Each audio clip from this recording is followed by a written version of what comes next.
On this episode of the First 50 Pages, Kelsey and I get to have another chat with one of our all-time favorite authors and podcast guests, the incomparable Queen of Comfort Reads, Katherine Center. So having written her first novel in the 6th grade, fan fiction about Duran Duran, Katherine was hooked. From then on, she was doomed to want to be a writer. So since then, Katherine Center has become the New York Times bestselling author of 10 novels, including some of our library's favorites, How to Walk Away, Things You Save in a Fire, and Hello Stranger. Her latest book is The Rom-Commers, a connected story to her blockbuster hit, The Bodyguard. Welcome back to the First 50 Pages, Katherine. Hi, it's so fun to be here. Thank you for having me back. Of course. And I can't believe it's been more than 2 years since we last talked and discussed your essay, Read for Joy. We really loved that conversation, and that conversation sparked other conversations across our library with our colleagues and patrons, and even with our own families and complete strangers. So if listeners haven't got to that episode yet, go back and give it a listen. Visit Katherine's website to read the full essay and check out her awesome Read for Joy merchandise. It's so beautiful, the essay and the merchandise. They're all beautiful. It's fantastic. But since that time that we got to chat with you, you have written and released the books The Bodyguard and Hello Stranger. We love them. And Happiness for Beginners, which was one of my very favorite of your books, was released as a movie on Netflix starring Ellie Kemper and Luke Grimes. So we just want to take a quick second to acknowledge and celebrate all of those awesome things. So Yay! we love it. Like, oh, she's got a new book coming out. Yeah. She's got a new book. Yay! So I fun. do want to celebrate those awesome things. Thank you. Yes, celebrating is good. Yeah, and I think I constantly am referencing your Read for Joy essay when I'm, talking about books with patrons and how that, reading for joy doesn't mean only reading happy stories. Like, you can get joy and fulfillment out of a murder mystery. Like, it's totally up to you. It's whatever, is your compass to find the best books for you. So Yes. Your latest book is called The Rom-Commers and has been getting such great pre-publication reviews. The fictional sisters from Instagram have summed up my thoughts on it perfectly. The review states, "You guys, she did it. Katherine Center wrote the most perfect rom-com ever." It honestly and genuinely might be my favorite book of yours yet. I think I keep saying that every time, but you keep doing it every time. So could you share with our listeners a little bit on what it's about? Yeah. I think this is the book that I was put on this earth to write. I think that this is the book that I'm here for. It kind of wrote itself. So it's a romantic comedy about screenwriters who are writing a romantic comedy. The main character, Emma, is kind of I don't want to say a failed screenwriter, but she's a screenwriter who never really got off the ground because even though she had big dreams, her dad got sick and she wound up having to be his caretaker. And her dad is awesome, so she was happy to do that, but also it meant setting a lot of the things that she wanted to do with her life aside. And as the story starts, she gets her big break, which is to go work as a ghostwriter for a very, very famous Hollywood screenwriter named Charlie Yates. And she adores Charlie Yates. He's like her writing god. She loves everything he's ever written, even, movies about sharks and the mafia and stuff she's not even really interested in because she is a rom-com person. But she thinks he's such a fantastic writer that she loves him despite her entire personality.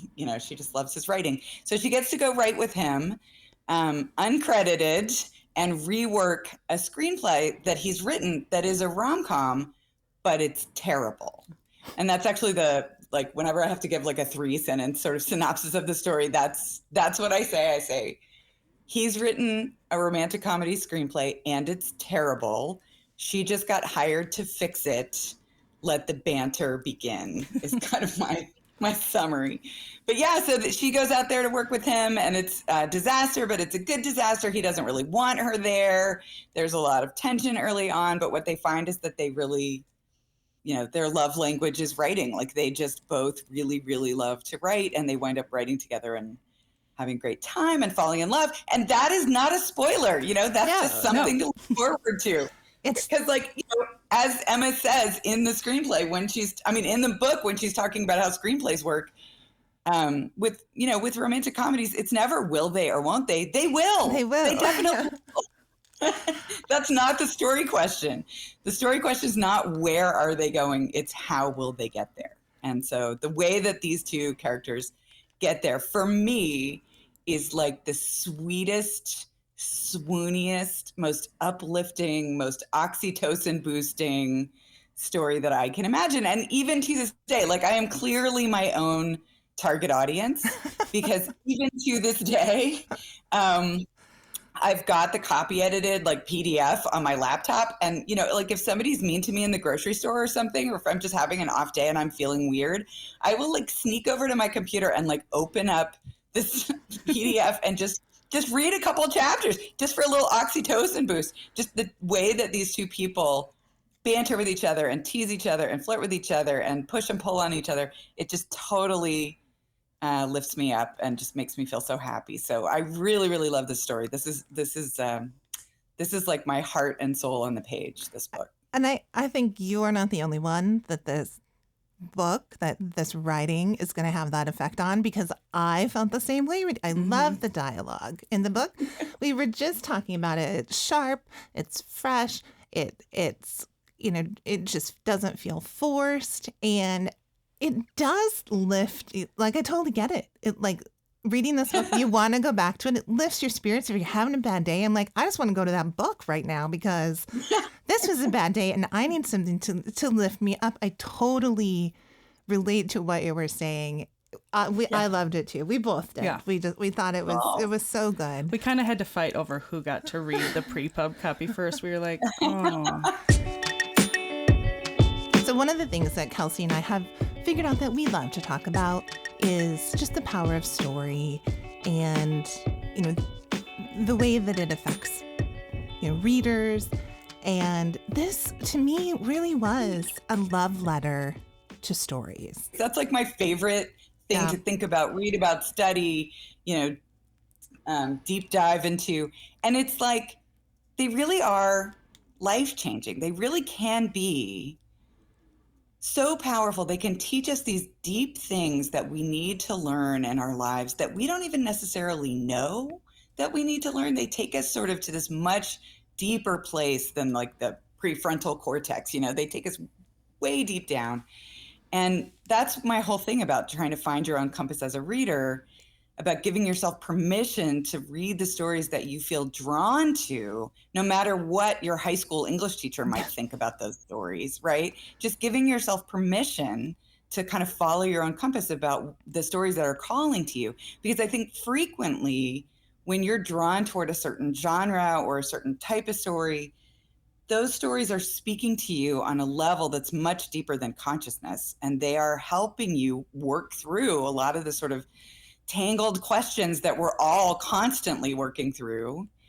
And there's something really healing and nourishing about doing that. And it's not even necessarily something that you can put into words, but you just feel it. You feel how it shifts your perspective, or it gives you context, or it helps your framework, or, suddenly you come through having read a story that just seemed like entertainment or fluff, but you've learned something, and it's something that kind of shifts your own life a little bit. And I think that is really powerful stuff. I think stories are uniquely able to change our lives. So I'm a huge rom-com fan, and I have, some patrons that I definitely talk about rom-coms with every time that they come into the library. So we're trading stuff back and forth. And obviously your name comes up a lot, as well as, some of the other big name authors out there.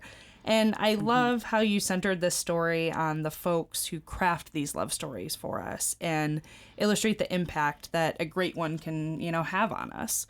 So when brainstorming and while you were writing this book, were there any specific rom-coms, movie, or book that you drew inspiration from? Oh, that's a great question. Well, yeah, I mean, I agree with you that this book is a love letter to stories and the power of stories, but it's definitely also a love letter to romantic comedies Yeah. specifically. You know, it's a much maligned genre.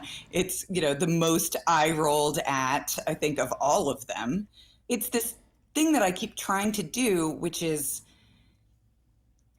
stand up for love stories. You know, I think we're so judgmental about them. We're so dismissive of them. We just keep insisting that they're just ridiculous fluff just as a culture, that they have no cultural value, that they're just total bubblegum. And I just don't think that's right. You know, I mean, I just keep sitting there watching it happen, you know, watching the eye rolls happen and thinking, this is not correct. You know, why do we roll our eyes so much harder at love stories than, say, zombie apocalypse stories, you know, serial killer stories? Why are those more like culturally valuable to us?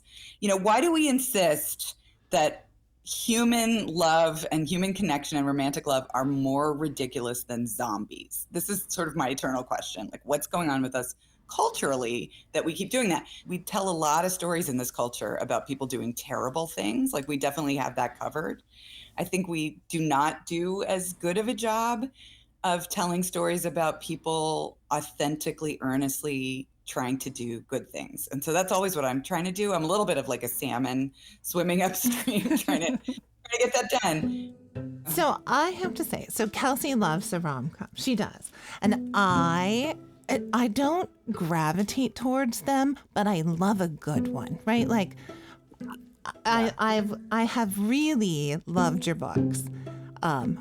But I had to have a friend really convince me a long time. No, read it. And I was like, I don't know. I just don't, you know.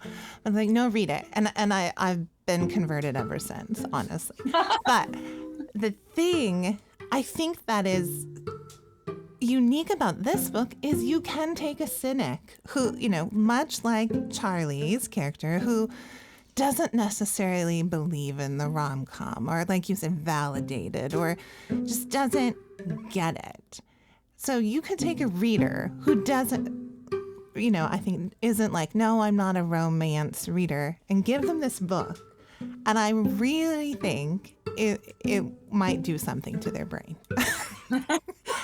It might, because like you said, you do take the construction of the story seriously, and it's deliberate and it is crafted, but it still feels effortless, and it I don't know. We just can't stop talking about how much we love this book, but I mean, that's the thing, right? Is that like the books that I write feel very conversational. They feel very chatty, like the main character is just talking to you. And when you read them, they should feel effortless. It wasn't actually effortless to make them. No, you know no, what I mean? Sure not. Like I'm like, and but it should feel that way. Like I really work draft after draft after draft to make it feel like your best friend is like talking to you late at night, you know, over a cup of coffee or a glass of wine, and just telling the truth about her life and just telling you like the best, most entertaining story ever. So that is a part of it. I want it to feel easy, you know. I want it to feel like something you just sink into. I mean, my sort of great dream is always to kind of get people to forget that they're reading it all, and just to have the story kind of just happening, you know, kind of on the movie screen of your mind, and you're just lost in it. The other thing is, it is like the books that I'm writing now at this point in my career are rom-coms, but they're like half rom-com, half women's fiction, right? Is what I would say. Because they do always have an incredibly strong love story. And the love story is always my favorite part because it's the most joyful part. But there's this other side of things in all of the stories that I write where the characters are having to go through something that's hard. You know, they have pasts, they have struggles, they have incorrect assumptions about life and who they are and who they need to be to kind of get through life. And every story that I write kind of gives these characters like an opportunity to kind of reassess some of that and change and be courageous and sort of step up in their lives. And so you get these sort of change arcs that are really much more sort of women's fiction-y, And of course that involves struggle and hardship, right? Because that's in life where wisdom comes from. So I always make sure to put that stuff in there because I like to see the change. I like to feel the change in the characters. I want to see them change and grow. But then I also want somebody to take their shirt off. Like I want both. Like I feel like I should be able to have it all. I want the personal growth. And then I also really, really want the sort of particular emotional bliss that you can only get in a rom-com or in a romance. One of the very special things about romance novels and rom-coms is that you are guaranteed a happy ending at the end of the story. And, you know, I mean, just in case you don't already know, like if you ever read a Katherine Center book, we will end well, you know? Everybody may struggle on the, like, I feel like my Katherine Center guarantee is that I am never going to run the main character over with a bus in the final chapter of the book. You know? Like I might do it in the first chapter, but I'm never going to end that way because I always want to bring us to a place where the characters have gone through something hard, but have grown and changed and learned things and they're sort of better on the other side. In the book, as they're, kind of creating and getting into the story, you kind of share bits of that, like all genres have a promise, it's kind of one. And you kind of just talked about that. And, for people who, we think about those things. And like you said, a mystery has a promise, and a romance has the promise of the happy ending. But in this book, I had a laugh out loud moment, right? It was such a fun moment when you talk about the aggressively misunderstood happy ending. Mm-hmm. So I don't think we give anything away in talking about that, but I guess, so what does that mean to you and why did you think it was important to include that in the story? Yeah, I mean, I think we seem sort of fixated in this culture on interpreting the concept of a happy ending in a book as interpreting it in the most ungenerous way possible. Like we're basically always saying that if a person enjoys a happy ending, then they require some kind of full fantasy Disneyfied version of life with like little birds fluttering around and tweeting and, and I don't think that's what a happy ending has to be. And I don't even think that's really what most readers want from a happy ending. I think a happy ending just basically says, and Emma says this in the story, right, that she never reads happily ever after as, nothing bad ever happened to anyone ever again. And I don't know if I can quote from the book off the top of my head, but she's basically saying when she reads happily ever after, when she thinks about that concept, she's thinking, okay, and they spent their lives together and they faced every hard thing that came along, the best that they could, and they made the most of their lives. And that's what I think of as a happy ending. And so for me, it's just really, it's not that, finding people to love in your life, building your family, whatever that means. It's not that any of that makes life suddenly perfect and flaw-free. I mean, life is a whole series of difficulties and struggles and sufferings and disappointments and all the normal things. I mean, none of that changes.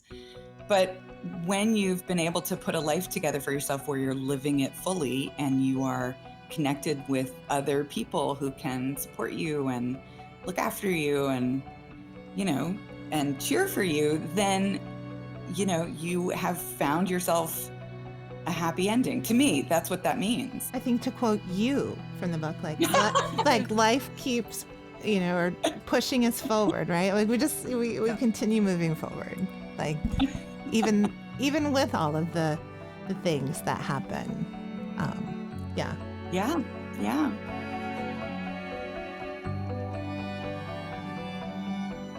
So, of course, avid readers of yours, like us, will delight in the connection you've created between the rom-commers and your earlier book, The Bodyguard. What motivated your decision to craft a link between these two stories? Oh, I think it just was there from the beginning. It never really felt like a decision. It was just as soon as I knew I wanted to write about screenwriters, I was like, oh, and of course, this guy, Charlie Yates, is the guy who wrote the movie that made Jack Stapleton famous. And so it's a connected story. It's not a sequel. And the stories are completely separate and you can read them in any order. But yeah, this story is connected to The Bodyguard. And you do have a couple of Jack Stapleton cameos. I mean, depending on how you count, there's at least 2, maybe 2.5, or even 3. So he shows up a few times because he is actually friends with Charlie. They were sort of broke and just starting out together in LA back before either of them got famous, and they're buddies. So yeah, there's a great little cameo with Jack Stapleton early on in the story that I had so much fun writing that I stopped everything and called my mom and read it to her. I was like, oh my God, I've just written this thing. And she's a great audience for that. So yeah, so there's a lot of Jack Stapleton in there just for fun. It's so fun to connect stories and to have universes sort of collide in that way. It is. And it's not something new for you. You've done that before in previous books. And it is kind of just that little delightful moment for people who are reading your books and making those connections. So yeah, it's fun. It's fun. In your last few books, I've noticed you've tackled some pretty serious and what maybe I'd say are maybe lesser known health conditions, like Sadie's face blindness and Hello Stranger, and Emma's dad's complications following the tragic climbing accident years earlier in the rom-commers. What prompted you to tackle these medical conditions in your stories? Well, with Hello Stranger, yeah, the whole story is sort of based on this thing that happens to the main character, Sadie, where she's in an accident and she winds up with this condition called face blindness, which is a real condition. I was amazed at the number of people who reviewed it, and they were like, I was reading along and I thought, did this author make this up? I thought it's real. I was like, it has to be real. She's not going to just make this up. But oh my gosh, I had no idea that there was such a thing. Yeah, it's real. And actually that idea came to me years ago when I was making dinner and I was actually listening to NPR. I was listening to This American Life. Yep. And they had done a Valentine's Day show with a bunch of love stories. And one of the love stories on the show was about a woman who fell in love with a man who had face blindness. That was the first time I ever heard about that condition. And that love story did not end well on that particular show. But it really stuck in my head. And, as this frequently happens to me, I'll hear sort of an unhappy love story and I'll think to myself, I could fix that story. So I found myself thinking about that story and wanting to write a better version of that story, like a story where things end better. And so that's kind of how that one came about. And then that wound up really being the whole premise for that story in a way that guided the plot in all kinds of different directions that were very new for me. Like I definitely was trying a lot of stuff that I haven't done before, which I think was, is always a good thing. And then, one of the big struggles that we have, I think, in modern life is various sort of physical illnesses and ailments that we all struggle with in different ways, and so for Emma's dad, he has this condition in the wake of a traumatic brain injury. Emma's dad in the rom-commers has this condition called Meniere's disease, which is like an inner ear problem, and nobody really knows what causes it. But that's one that I actually have firsthand experience with because when I was right out of college, I lived with a family in their spare room, and the dad of the family had Meniere's disease, and it had been very sort of mild. And then right around the time that I was living with them, it got way worse for some reason that no one could explain. And he was actually up on a roof doing some work on the roof when he had what's called a drop attack.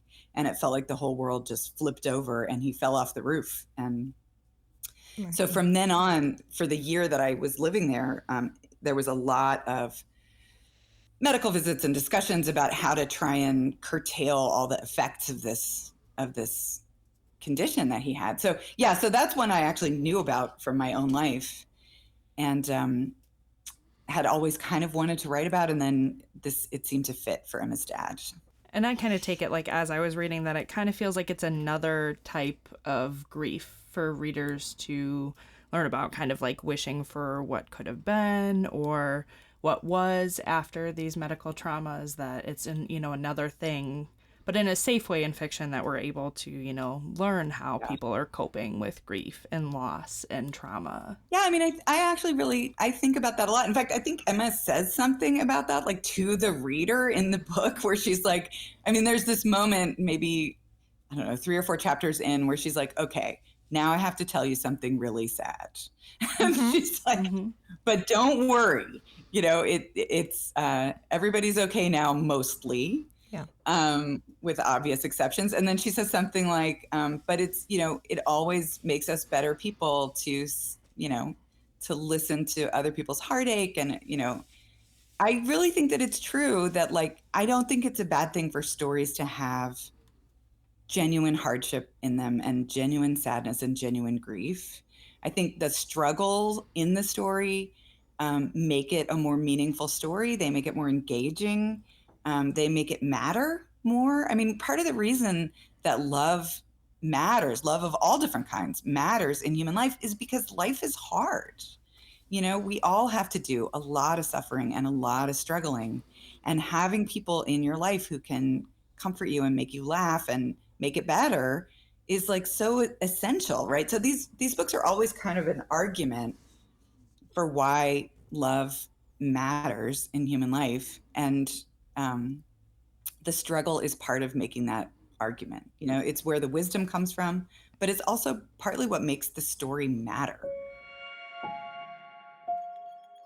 I didn't write it down, dang it, but as we're talking about this and thinking about it, you said these stories, you know, having this variety of stories is important, because if we don't have them,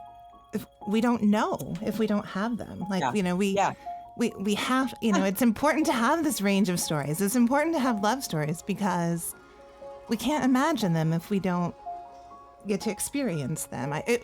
I'm butchering what you said, but that's the point of my takeaway from this. But they are necessary. I totally know the part that you're talking about. And it's when Emma and Charlie are arguing, and, you know, Charlie really loves like an unhappy story where, like, you know, all the mobsters are shot at the end, or like everybody's eaten by sharks. Like, he writes a lot of movies that are pretty dark. And Emma's trying to write these uplifting, happy, rom-com-y stories. And at one point she says to Charlie, don't you see, if those are the only stories we ever tell, then those are the only stories we have. Yeah. Mm-hmm. Yes. I think about that all the time. That is my first thought every morning and my last thought as I go to bed at night. Well, you know, we haven't said it 100 times yet, but we loved the rom-commers. We loved it. We think, you know, put it on the top of your to-be-read list for the summer. Save it for like a really rough week, maybe when you need the oxytocin boost, because it is sure to deliver. Maybe try to like pace yourself. Like, okay, you can only read 2 chapters today. No, you're not going to. You're going to devour it. You'll just go back and reread it again and again, and it'll be fun. Yeah. You guys are the best. I'm so glad you loved it. Thank you. We did. And we will keep looking forward to all of the new things you do, because you do not disappoint us.